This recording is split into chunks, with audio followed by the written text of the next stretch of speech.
clap. That's for my sinking. Alright.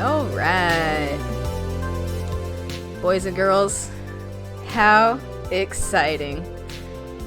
My lovely, lovely listeners, I'm back. We're live, guys. We're actually live. Like, hello?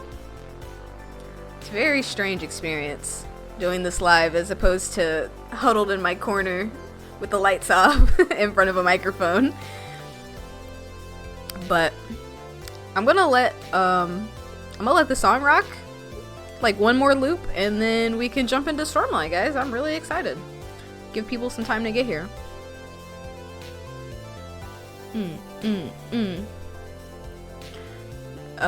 Can you believe I've never listened to this song all the way through? How long have I had it as my podcast intro and I haven't listened to it all the way through?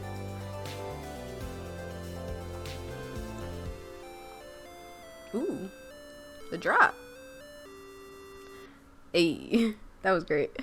Alright, one more loop, please. Yeah. Okay. I need to see... can I, like... I want to give you guys the link for the schedule. But how does one do that?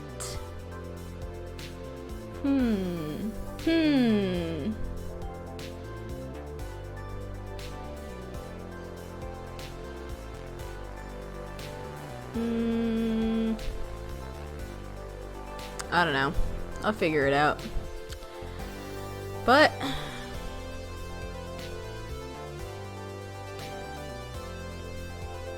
this shit goes kind of hard.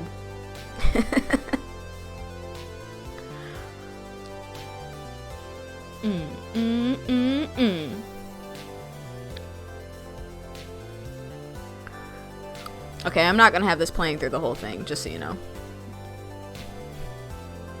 I just thought, you know, usually my podcast intro starts with this song, so, you know, we had to keep it first. Dude, can you believe I never listened to the song all the way through? Like, I've only ever heard, like, where I cut it for the podcast episodes.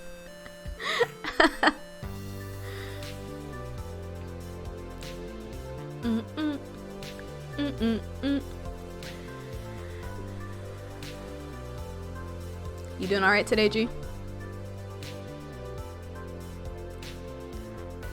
Dude, okay, first of all, the song is only like a minute 20, and I only used the first 14 seconds of it.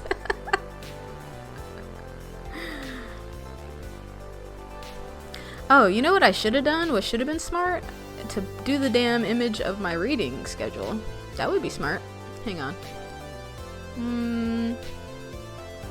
Is that saved on my computer or is it just on my drive?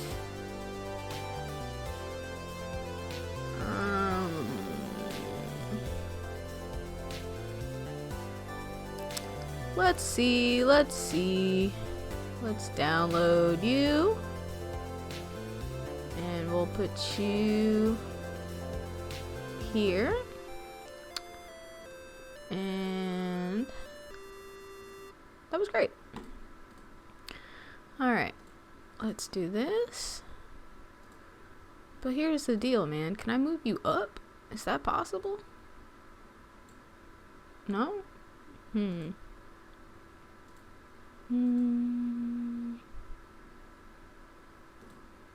I not move you up? That's lame. I don't want to have to redo all of them. Chilling at work, per usual. Well, dude, you're about to get a history lesson on Stormlight Archives. If I could just figure out how to move this to the top. I just want you on the top of my list, not the bottom of my list. Okay, can I start on you? No.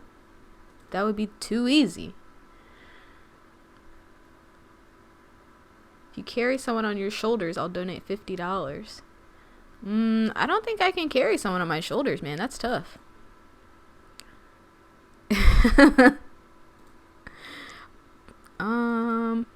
Hang on. So, guys, this is the book that we're starting today. A whole series on it, and I'm really excited. I really just want to show the reading schedule. But I don't know how to work this thing. Because I don't have to go through all of my pictures.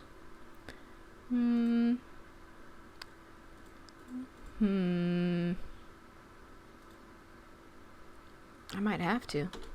I'm just gonna have to scroll through all of them. Give me 1 second. Uploading the stream to YouTube. Yeah, dog. We're gonna be putting this on YouTube. I will. Oh yeah, you can kind of see that. And then I'm gonna rip the audio and I'm gonna upload it like regular episodes. It's gonna be a whole thing, and I'm pretty excited. All right, boys and girls. It's kind of hard to see. Here we go. Here we go. So we got a whole really long schedule, y'all. So for y'all that aren't aware, this is my podcast called Almost Well Versed. It's mainly a book podcast, but I talk about a lot of stuff. I did like a Red Dead episode. I was kind of thinking about doing like a music related episode, honestly, but anyway. But today we're starting a brand new series, guys, about one of my favorite authors, favorite book series called Stormlight Archives, and I'm really psyched about it. So Stormlight Archives is supposed to be a 10-book series. There's 3 books out now. Book number 4 comes out in November, and I'm really hype about it. But I figured now would be a good time to like introduce people to the series. If you've already read the series, because it's about to be August, so I mean now is like a good time to hit back, start back at book number 1. And like get refamiliar with everything for the new book coming out. So I thought this would be a really fun read along type series to do. So as you can see, I've broken it up into 12 chunks because this is like a 1,200 page book. It would be a lot to try to do on like one episode, you know. So I'm just gonna kind of break it up, and so that way it can be a little bit more digestible, and this way we can kind of chat about everything that's going on. If y'all have questions about anything, we can theory craft when we get to the end. So yeah, that's my plan. So today is just kind of like a preliminary episode, making sure that, you know, all of my stuff is working right, that I know how to work Streamlabs correctly, and to show you guys images for everything. And so the next week we'll actually for real start the book with the prologue. So today is just kind of more of like, we'll go over the schedule. I will give you a brief history of Roshar, which is the continent that the story takes place on. And then, like I said, it's a big ass series. So like there's a prelude, there's like a super prelude that's like 3,000 years before the story starts. Then there's a prologue that's 3 or 4 years before the story starts, and then it's actually chapter 1. So today we'll go through history, you know, do some world building, set the world up for you guys, and then we'll kind of talk about the prelude a little bit, and then next week when we come back we'll actually jump into the prologue, and yeah, go from there. I'm really excited. So yeah, like I was saying, today is technically an episode 0. So the next week we'll do the prologue, chapters 1 through 5. So I try to break it up to do about roughly 100 pages a week. For a book this long, I thought that would be manageable. And the thing with Sanderson books is once they really get going, like he's the kind of guy, he writes, he does a lot of world building and a lot of like character development and stuff, but like once everything is set up and like all those pieces are in place, like it's so hard to stop reading. So once we get to like part 3, that's when shit really takes off, and the chunks are a little bit bigger, but there's more stuff happening, so that's why the chunks are a little bit bigger. But so the book is split into 5 parts. That 5th part is like really short. It's only like 40-ish pages, so that's why I kind of put parts 4 and 5 together. But I try to keep the, like I said, the pages to be similar, like between each part. So yeah, let's just get into Way of Kings, man. So, for anyone unfamiliar, here is the beautiful cover art written by our Lord and Savior, Brandon Sanderson. He is a monster. Like, he is so good. Way of Kings was first written in 2010, I want to say, and he has a pretty good track record. He drops a new book in this series, I want to say every 2.5 to 3 years. So, Oathbringer, which is the third book, that one came out, 2 years ago, I think? And then the new book coming out in November, that's called Rhythm of War. That guy comes out, like I said, in November. But here's the thing, man. He is a madman. Like, he's a fucking crazy person, right? So, like, he has this series, which is going to be a 10-book series. But then he has so many other stories. So, like, he first got famous from a series called The Wheel of Time, written by, like, another highly renowned, highly loved fantasy writer. But sadly, that writer died before he finished the series. And so what he did was, like, you know, I don't know if he was sick or what, but before he passed away, he, like, got up with Brandon Sanderson and pretty much gave him, like, the book Bible, which is pretty much, like, the super in-depth blueprint for the rest of the book, and pretty much handed the reins over to Brandon Sanderson to finish the series for him. And mind you, he was like 10 or 11 books deep in this series by the time he got sick before he passed away. And Brandon Sanderson was able to come in, finish the series, and arguably a lot of people not only respected him for, like, staying true to the story, but actually really liked his writing style. So with that Wheel of Time series, that's kind of what put him on the map.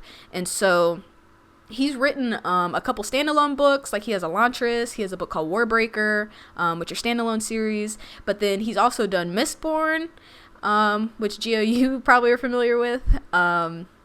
Mistborn is going to be a trilogy of trilogies. He has the first 2 trilogies are done. And I want to say, like, if you go on the Tor website, the publisher website, he gives updates pretty often about like what order he's writing stuff in.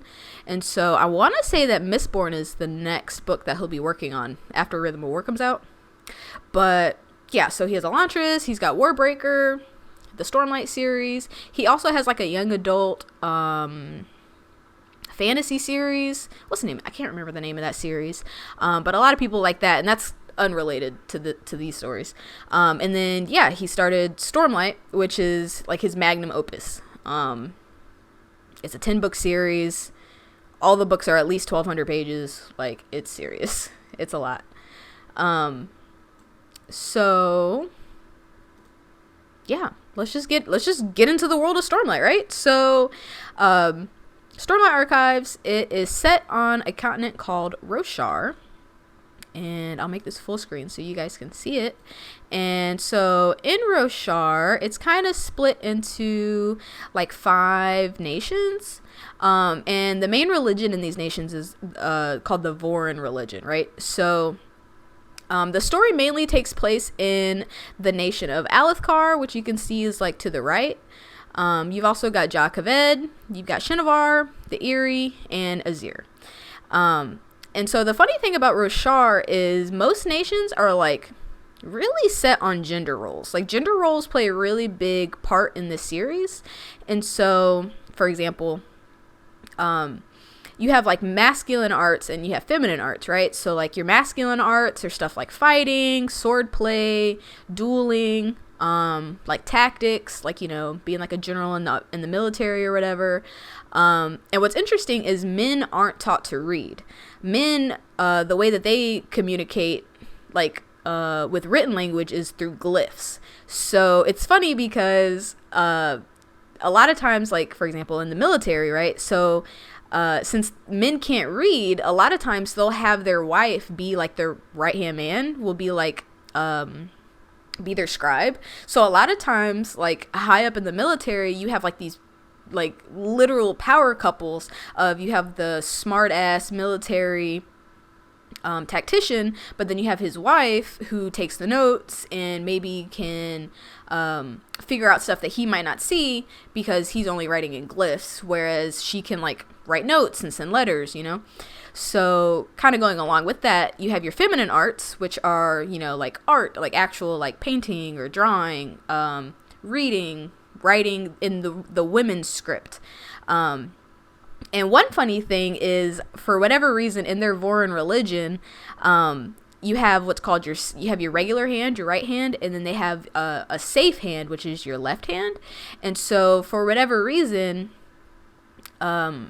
in the Vorin religion, you keep your safe hand covered. So as you can see here, a lot of times in fashion, their dresses will have like that left sleeve will either be really long and it'll button close, or if you are like not as affluent, you'll like wear a glove on that hand. But it's almost like how we see, you know, like if we see like someone in booty shorts or someone in like a super low cut top, we'll be like, oh, that's like scandalous. And so like in their culture, it's like if your fingertips are peeking out, or if you see somebody doing something with their left hand, they'll be like, oh, that's like so scandalous. 'Cause for whatever reason, that's just part of the religion, is keeping that safe hand covered. And yeah, and so another really cool thing about Stormlight is the art. So like this art that I have on the screen right now is like in the book. And a lot of times the illustrators or the artists that make these pictures and stuff, they'll put them on tour so you can like really see them in depth, and they'll colorize them so you can see. And so there's like a whole, like I was saying, like it's a whole world that they've built for this series, right? So we've got gender roles. Another really interesting thing about Roshar to note is the continent is subject to like a really strange weather pattern, right? So they have these superstorms, they're called high storms, that occur randomly. Like, so there's no way to like accurately predict like when a high storm is gonna come, but pretty much a high storm is like a giant superstorm, hurricane, tornado, whatever, that literally starts on one end of the continent and goes all the way to the other side of the continent, and it just, you know, it's just a wall of water and debris and lightning and all this shit is crazy. And the high storms, they happen pretty often. But the only thing that you can predict about high storms is every 500 days there's like a month-long break, and that's called the weeping. So during the weeping, so the weeping is four straight weeks of just like a steady, not too heavy rain. And the weeping is like the only time of the year when there are no high storms. So like when the weeping is happening for those 4 weeks, there are no high storms. But also it's like really pure, clean water that happens during the weeping. So that's when a lot of people will try to like, you know, get their buckets and barrels full of water.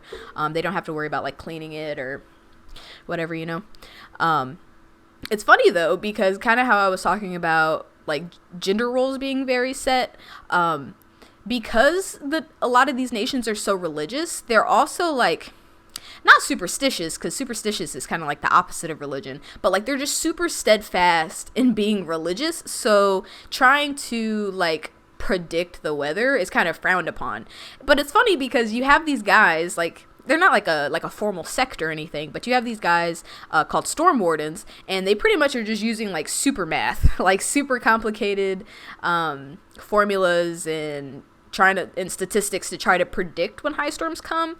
But it's funny because a lot of people frown upon Storm Wardens because they feel like it's getting kind of close to like predicting the future, which goes against their religion. But it's like, but they're just using math, guys. Like, it's fine.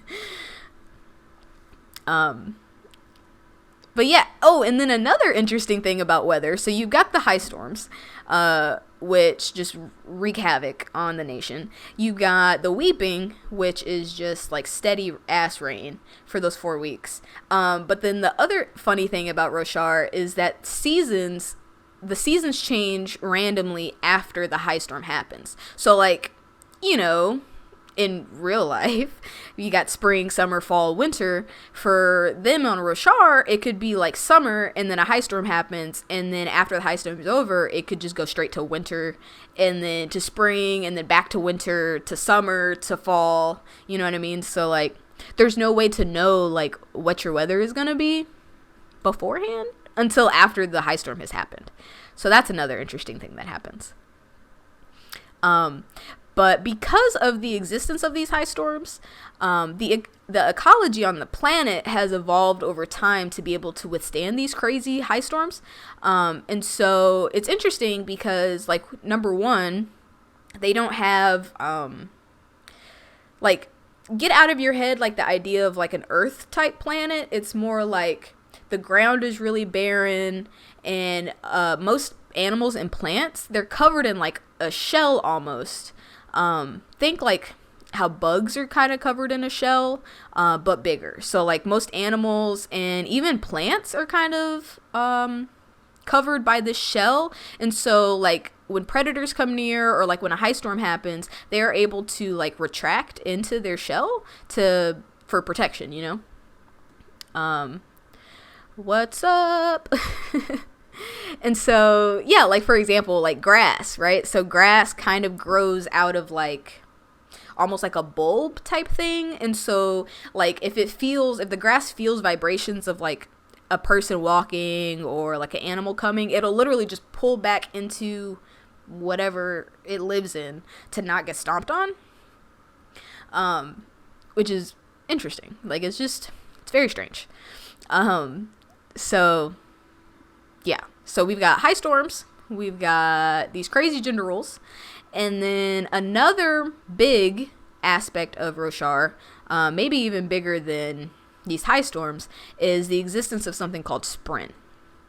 And so Spren, and sadly I couldn't find like a good picture to put on screen for Spren, but Spren are, okay, here's the definition.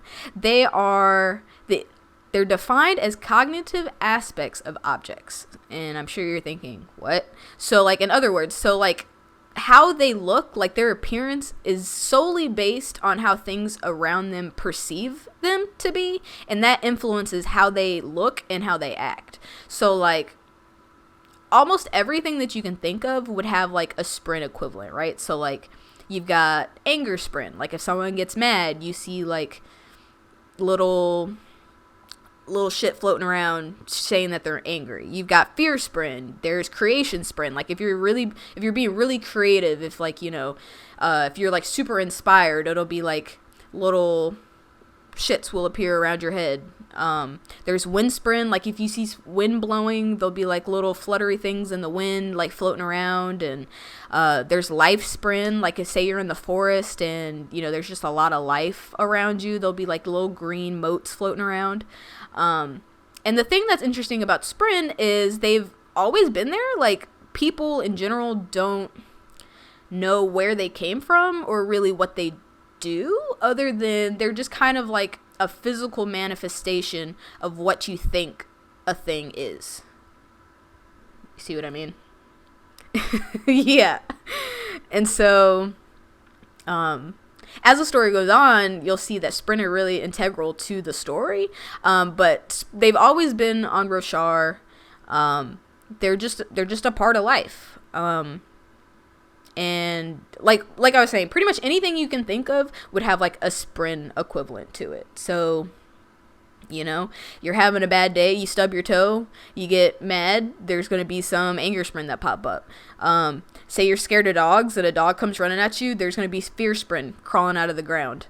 Yeah, and it's just a part of life. It's just a part of life on Roshar. Which is interesting, but yeah. Let's keep it moving, right? So, oh yeah, I forgot I added this picture in there. It's just kind of a picture of to depict what a high storm is. This is actually the cover art. Like if you flip the cover out for Way of Kings, like it's like the front and the back cover of it. But you can kind of see it's just like it literally has like a storm wall that moves from east to west across the nation. And it just brings rain and lightning, and it's just really bad. Like you have to seek shelter. Like you cannot be outside during a high storm. It would be bad news for everyone. But yeah, let's move on to Alethkar. So, like I named the 5 nations for you. So, our story mainly takes place in the nation of Alethkar, right? And so, you can kind of see you've got like the Unclaimed Hills to the east, which is just really like rocky, mountainous, nothing, there's like no nation there. Like, people don't really live there.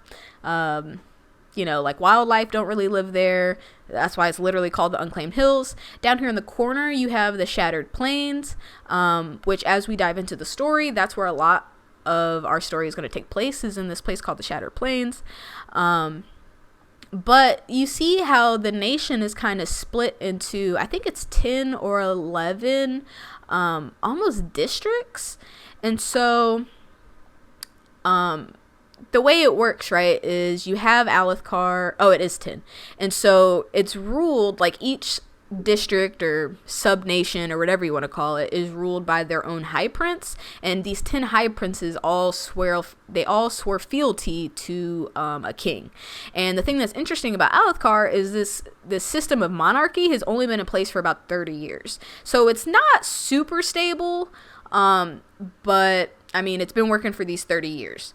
And so each nation or each high prince, they control their own territory. They each have their own military force that they're able to dictate and, set whatever kind of rules they want. And they pretty much act independently of the king. But it's one of those things where even though they are kind of like their own independent nation, at the end of the day, they still have to answer to the king. You know what I mean? So like, say the king wants to like wage war, like this would never happen, but say the king wants to wage war on like Jacaved, he would be able to, enlist his high princes to then enlist their militaries to help him in this war, right? But it's funny because even though there is this monarchy, like there is a king, each of these nations is still really independent. So like, yeah, they swear fealty to the king, but like they're just kind of trying to do their own thing, so you can see where that can cause some strife. But a little fun fact, out of all those 5 nations on Roshar, Alethkar has the strongest army. But it's funny because even though it is the strongest army, it's technically like 10 sub-armies that each kind of have a coalition with each other to then form one large army. It's a lot. But yeah. So yeah, we've got Alethkar. The thing with Alethkar is people from there are called Alethi, so you'll hear that a lot. Most of the people in the story that we follow, they're Alethi, and they're mainly known, they're tall, they're tanned, they have like tan skin. They almost look like, from the way they're described, it's almost like they're like Pacific Islander almost, like not quite Asian, not quite Hispanic, but they're not dark, like they're not like black people. But they definitely have some melanin, because you have people like, for example, you have people from Jacaved, which have a lot of mountains. They're really fair skinned with like, freckles and red hair, whereas Alethkar is like closer to the desert, so they have more melanin. But here's the thing about Alethkar.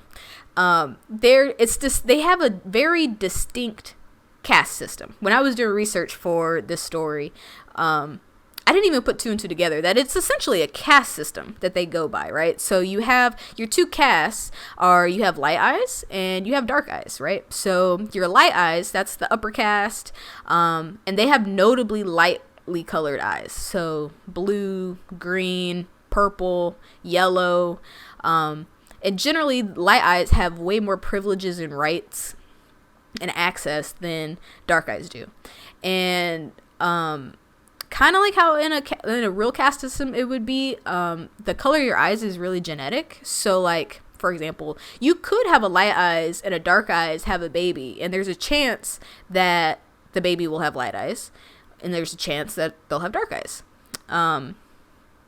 But yeah, so you've got your light eyes, that's the upper half of the caste, and then you have your dark eyes, which is what it sounds like they have darker eyes, like your browns, your blacks, stuff like that. And your dark eyes are generally the working class. So in this caste system, each half, the light eyes and the dark eyes, is split into 10, and your status can improve based on pretty much only 2 things, either marriage or success in the military, right? So like, you could be like a middle of the road dark eyes, you enroll in the military, you like do really well, you get promoted, yada yada. You could in theory make it to like the top of the dark eyes and even move up into like the bottom of the light eyes caste, which has happened. Even it is tough. I mean, as I imagine in any caste system, it would be tough to move up like that, but it is possible. So like, even though you are born into the caste system based on your eye color, there is some room for improvement there, you know what I mean? Or on the flip side, you know, say you're a light eyes and you do something really despicable, like, you know, it would have to be more than just like a murder, but say you do something like really fucked up, you could get demoted down to like the bottom of the light eyes. Actually, I don't know if a light eyes could be put down into dark eyes. I don't know that, but you could get knocked down to the bottom of the light eyes caste system for sure. And so just how they're really strict on their gender roles, I would even argue even more strict on like this caste system, like light eyes versus dark eyes. Like, you have like your light eyes only clubs, you got your light eyes only buildings, you've got your dark eyes only buildings, you know. So it is kind of static in that way. And you'll see in the story, like as we actually dive into the story, we have characters that are on both sides of this caste or whatever, and you know, we get to see like how they interact, how they feel about this caste system, about their room for improvement. You know, it is interesting. But yeah, so I was really only going to talk about Alethkar, like, even though there are those other 4 nations, like, for example, like, the Eyrie is really small. I don't even know if we really meet anybody from the Eyrie. You've got Shinovar, which is also really small, but it's, like, on the other side of the nation, so, like, you don't really see people from Shinovar in Alethkar, just like how you probably wouldn't really see people from Alethkar in Shinovar. The closest neighbor is Jakaved, and you can see that along, like, the left border there. And kind of like how I touched on before, Jakaved also has like a king, and they have high princes, and we'll actually meet a character that's from there, so we'll really get to see like that social dynamic of how things are in Jakaved as compared to Alethkar. But for the time being, we'll just keep it brief, and we'll just talk about Alethkar, and that's it. But okay, that's enough history, guys. I'm sure everyone's like, okay, enough history. Let's get into the story. Oh, I didn't sign up for history class. I'm here for action class. So, I know I'm saying each of these things is big. Sprinter big, gender roles is big, religion's big. Another big thing, possibly even bigger, is an event, or rather events, called the Desolation. Oh. And so I actually found this really cool artwork this morning while I was going over my notes. But so the Desolations, right? I'll blow this up so you can really see it. So the Desolations are, think of it as this, right? It's like a cataclysmic event. It's a worldwide cataclysmic event that happens every so often. Nobody knows when they started. And there hasn't been, like, at the time when our story starts, there hasn't been a desolation in a long time, right? But these desolations, they encompass the whole nation, or the whole world. Not even, it's bigger than the nation. They encompass the whole world, and pretty much after each desolation, it leaves humanity in ruins. Like, I'm talking 90% of the population is dead. You know, like, science and discovery gets knocked back pretty much to zero. Like, recorded history gets destroyed. Monuments get destroyed. Like, there's, like, nothing left afterwards, right? And so pretty much what the Desolations are, yeah, they're this cataclysmic event, but it's pretty much a war between these two groups of people, right? And these two groups of people, we've got the Heralds and the bad guys called the Voidbringers, right? And so a little history about the Heralds. The Heralds are pretty much, they're 10 servants. There's 10 of them. And they're all servants of the Almighty. And in this world, Almighty is God. So, you know, they're 10, not saints, but they're 10 guys that are like, they're there for the Almighty, right? Like, they're there to, like, do what the Almighty needs to do, right? And so what happened is the Heralds, they formed a pact, actually called the Oath Pact, with the Almighty. And so the Almighty granted, like, from this agreement, the Almighty granted them these supernatural, super powerful powers to be able to fight off the Voidbringers and to suppress their inevitable returning. So, like, you can kind of think that the Desolations are really cyclical, right? So, like, you've got the Heralds, they come to power, they have these powers. The Voidbringers come to power, they have this giant-ass clash, and pretty much no matter what, even if the Heralds are there, the world still ends up getting destroyed. And so what happens is the Heralds, they have to pretty much fight off the Voidbringers as long as they can to give humanity a chance to, like, get back to where they were, you know? And so this just happens every so often.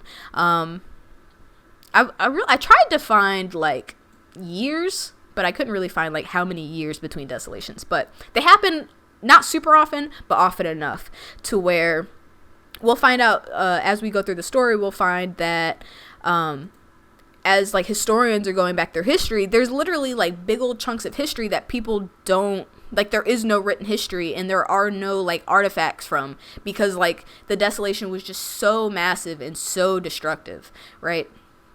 And so, yeah, so that's the Heralds. And then on the other side, you know, they're fighting the Voidbringers. And the thing is, we don't really know what the Voidbringers are. We just know that they bring the void, right? Like, they just bring destruction.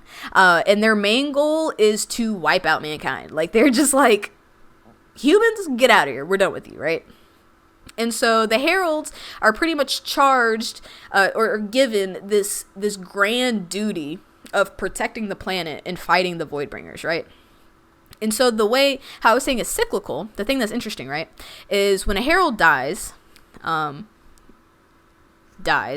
fighting the Voidbringers, what happens is they're, like, sent to wherever, purgatory, whatever you want to call it, and they're essentially tortured there until one of them breaks, right? Until one of them can't take this torture anymore. And then what happens is all 10 of the Heralds get resurrected, they get put back on Roshar, and then they pretty much have to start at square one, you know, help mankind, try to stave off the Voidbringers until the inevitable Desolation happens, and then rinse and repeat. And so that kind of leads us right into the Prelude. I know I said we weren't super going to get into the book today, but there's Prelude, there's Prologue, and then there's Chapter 1. So we're going to do the super Prelude, right? So I think, is that my last image? It is. I'll just keep this one up here for now. But, so, the Prelude. It takes place 3,000 years before the story starts, right? And we start on a battlefield. And we don't, you know, the thing with fantasy books is they just kind of drop you in, right? Like, there's no setup, there's no history lesson like I just gave you. You just get dropped in, right? So we start on a battlefield after some horrific battle. It was really bad. Like, there's destruction, there's so many dead bodies, like human and non-human bodies. And we're pretty much following some dude named Calic. And this Calic, it's from his point of view, right? So he's surveying the battlefield, he's looking around, he's seeing all these dead bodies, all these dead, just death everywhere. He sees some giant rock creature, it's called a Thunderclast, that's dead in front of him. And it's funny because he's sitting there, he's looking at this giant ass rock monster, thinking about how it's funny to him that after all this time, he's still kind of scared by them. And so, like, you as the reader, you're thinking, like, oh, so this is like an extended type battle, right? But kind of like how I was explaining before, you can tell that this guy was a herald, right? So like he's thinking after how much time, after they don't even know how long it's been. Like that's how severe and how taxing each of these desolations are, is he doesn't even know like how long they've been fighting these Voidbringers, right? But he just thinks it's funny that they still scare him even though he's like already been killed by one before. And so that's when you as the reader are like, oh, okay, so like this guy got resurrected. All right. So Calic, he bypasses the Thunderclast and he's heading to a meeting place that him and 9 other people like already, they predetermined that they were going to meet here like after the battle, right? And so he finally arrives at the meeting place and he notes that only one person is there waiting for him. And so automatically he's thinking like, oh, the other 8 like must have died during the battle, because the battle was like, even, it's always bad, but it was like even worse this time. And so when he gets closer, he sees like I said, there was only one dude there waiting for him, but then he sees 7 swords are driven into the ground, like near the guy that he's that's waiting for him, right? And so he like rolls up and he asks the dude like, what's going on? And you learn that the dude waiting for him is a guy called Jezrien. And Jezrien, he's described as being really kingly, like, you know, he's got like a close shaven beard, even the way he stands is really regal. So you can tell that like before he was a soldier or a fighter or whatever, like he was probably a king, right? But the thing is, Jezrien tells him that the other 7 people have departed. Like that's literally what he says, they've departed. And Calic is like, departed? What do you mean departed? And Jezrien tells him that out of the 10 of them, only 1 of them died this time, which has never happened. It's always more than 1. And you learn that the only guy that died this time was a guy named Talonel. And Calic he's processing this information like, wow, like out of this crazy ass desolation, only 1 of us died. This never happens. We always get bopped. And this is the only time that like someone survived, right? And but then he's thinking like after the desolation is over or whatever, you know, they're supposed to get sent to purgatory or whatever to fight off these Voidbringers to stave off the desolation, right? But he's literally thinking like, I can't do it again. Like it's been so long, like my sanity is hanging on by a thread. Like I've just been tortured and burned and everything for so long. Like I just literally like, I can't do it, right? And he admits this to Jezrien. And like you're thinking like, as the Heralds who have sworn this robust and you know, life-changing oath pact with God to say he doesn't want to do it anymore, like what? But like when he says this to Jezrien, Jezrien like kind of agrees with him, and Calic is really surprised. So Jezrien tells him that the others have departed because they came to a decision. Like while Calic was over there doing whatever, the 9 or the, I guess it would be 8 of them, came to a decision that they willingly went into this oath pact, so therefore they should willingly be able to leave it. And Calic is just like, what? Like, what? But I mean, from their point of view, it's like, I mean, that's logic, sure, but like, how you gonna make a promise with God and then be like, nah? You know what I mean?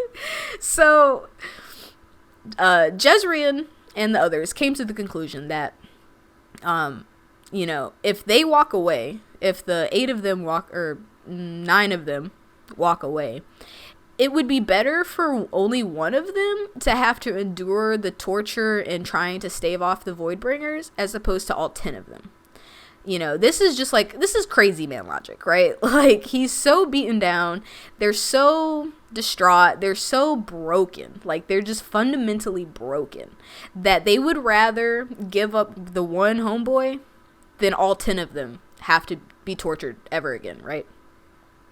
And as Jezrien is telling this to Calic, he's just like, maybe he's right. You know what I mean? Like, maybe it is better for only one of us to have to endure the hell that we get put through every desolation, as opposed to all 10 of us, right?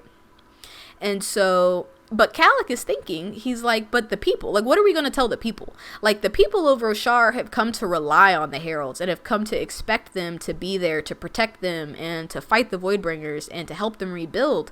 Like, what are we going to tell the world? But Jezreel's just like, we'll just tell them we won. Like, there's no way for them to know otherwise. Like, if another desolation doesn't happen, then, I mean, technically we won, you know? Like, wasn't that our end goal for the desolations to not happen again, right? And so Jezreel was pretty much just like, so here's what's gonna happen, man. Like, we all are gonna give up our swords, and you as the reader, you don't really know the significance of the sword yet, but he's pretty much like, we're gonna all leave our swords here, and we're all gonna go our separate ways. We're not gonna look out for each other. We're not gonna seek each other out. We're not gonna hang out together. Like, we're just pretty much gonna go into the world and, like, assimilate. Just, like, be regular people. Like, as much of a regular person as, like, a literal warrior of God could be. But, you know, we're gonna try to be regular people. And we're just gonna have to hope that homeboy Talonel is strong enough to withstand the torture and, like, you know, keep the Voidbringers away. And the thing is, like, when this conversation happens, like I was saying earlier, you can tell that, like, even with Jezreel being this kingly, stately, proper person, like, when he's, like, as he's saying this to Calic, you can tell, like, he's kind of trying to convince himself about the story, like, about what they're doing, you know what I mean? But it's just like, they're at their wit's end, you know? They're just like, it's either this or that's it, like, you know? And so Jezreel, he says all this to Calic, and then he's just like, well, there you go. And he summons his sword. Yeah, I said it. He summoned his sword, and the sword just kind of coalesces out of mist, right? And so Jezreel summons his sword, and then he rams it into the ground next to the other 7 swords, and then it's pretty much just like, see you later, and turns around and walks away and leaves Calic there for a minute to contemplate everything that they talked about and about what they're gonna do. But I mean, at this point, like, there's no turning back, right? Like, Talonel's already dead. He's already in purgatory. There's no getting him back. So, like, what does Calic do? He summons his sword and he stabs it into the dirt or into the rock next to the other swords and turns around and walks away opposite of Jezreel. And that's how the prelude ends. So, like, this scene, you can pretty much take this scene as, like, the last desolation. And so as we get into the actual story, there hasn't been another desolation since this one. And so, like, this was set, like I said, like 3,000 years before the story starts. So, like, for the first time in pretty much history of Roshar, there's been 3,000 years without a desolation, right? So, like, it kind of sets the story up so you can be like, so let's see, like, you know, how far did society get? How much were they able to progress without a desolation just obliterating everything that usually happens, you know what I mean? So, yeah. That's the prelude for Way of Kings, just to, you know, get your feet a little wet. Get the story burrow in your head a little bit so you can be thinking about it for next week. But yeah, like I said, next week we'll actually start the prologue in chapters 1 through 5, like, in earnest, start the story. I just kind of wanted to use this as, like, some time to kind of set the stage, because it is a lot. I mean, it is kind of a lot to try and get through, you know, like 1,200 pages, but I felt like doing it like this, just a little sprinkle of some mystery, there's a little bit of magic going on, you know, just to give you a taste of what's to come. And then next week we'll actually get to start the prologue and dive into the story with our main characters. What a setup. Right. So, yeah.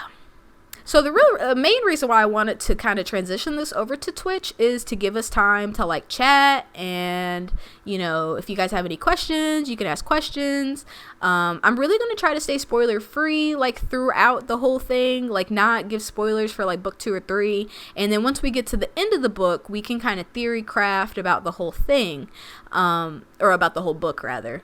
But does anyone have a question? Anybody have, you know, anything they want to say about Way of Kings? I know this is a shorter episode just because it was more of a history episode, but I don't know. If y'all want to chat about some Stormlight, we can chat for a minute. I should have had music queued up to have in the background, but you know, that would have been smart.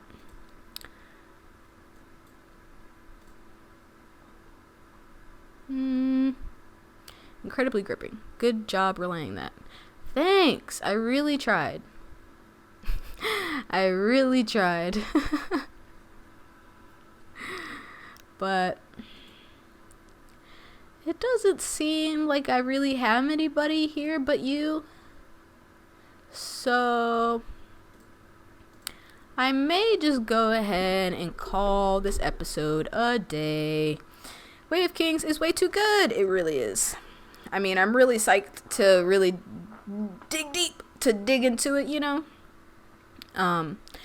But like I was saying earlier, I'm going to try and find a way. So like, if you guys want to read along, like ideally I want people to read along to the series, right? So like, I'm going to try to find a way to like post this link for the schedule. Even if I can't figure out how to post the link per se to this Google Doc, you know, maybe, I don't know, man, I'll figure it out. I'll figure out a way to get the schedule out here for you guys so you can at least know what we're going to be talking about each week. But like I was saying on my last podcast episode, I am going to rip this audio and I'll upload it, like usual, like my regular usual podcast episodes, but then this video I'll be able to post it on YouTube. So if you guys want to go back, or if you missed a thing, you know, you'll be able to go back and use it as reference. But in the meantime, guys, you've got some reading to do. Next week we're going to talk about the prologue in chapters 1 through 5, and we'll get to meet Kaladin, we'll get to meet Shallan, we'll get to meet my main man Dalinar, and yeah. Oh no, you missed it. You did. But like I said, it's gonna be on YouTube, so you can go back and watch it again on YouTube. But yeah, guys, if you have any questions or any suggestions, you know, you can shoot me a tweet or shoot me a DM on Instagram. All my information is there on the screen. And like always, my lovelies, I'll see you next week. Bye.